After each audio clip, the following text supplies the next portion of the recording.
Hi and welcome to Silent Partner. You're here with me. I'm Teach, and this week we are looking at the book of Amos. Anyway, thank you for joining me this week.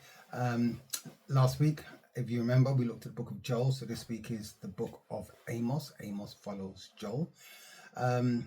Amos is set in the Old Testament and is one of the 12 minor prophets, which we'll go into in a moment.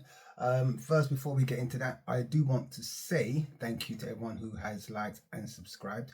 And if this is your first time joining me, don't forget to check out the library and look at all of the other videos that we've got from Genesis all the way to where we are today, which is the book of Amos. Okay, so without further ado, I will tell you, please grab a pen and a pad, some sort of writing implement, and I am going to start reading through my notes. And as I'm reading through my notes, you should be reading your own notes, making your own notes, taking your own notes, and we should be learning together. Okay, so let's look at the book of Amos. So as I said before, the book of Amos is one of the 12 minor prophets of the Old Testament. It is found in the Hebrew Bible and the Old Testament of our Bible. Amos is a shepherd and a fig grower.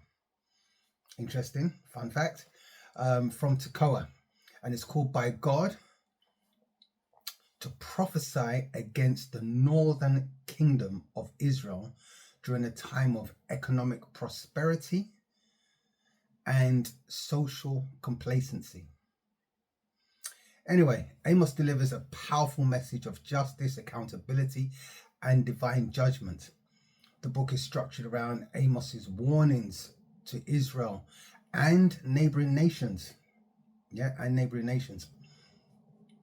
book opens with Amos condemning the surrounding nations for their injustice and their violence, but soon after that, the focus shifts to Israel.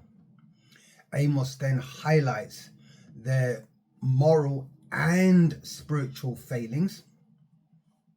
Despite their wealth, their religious rituals, the Israelites are warned by God for exploiting the poor, engaging in corruption, and neglecting the true worship of God.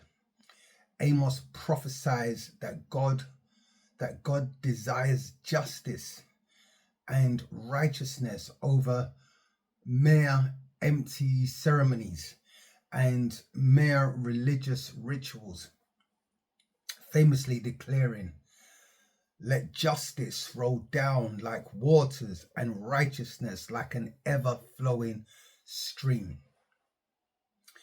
Throughout his prophecies, Amos warns of the impending judgment, including the fall of the nation of Israel, if they do not change their behavior, repent, and return to God.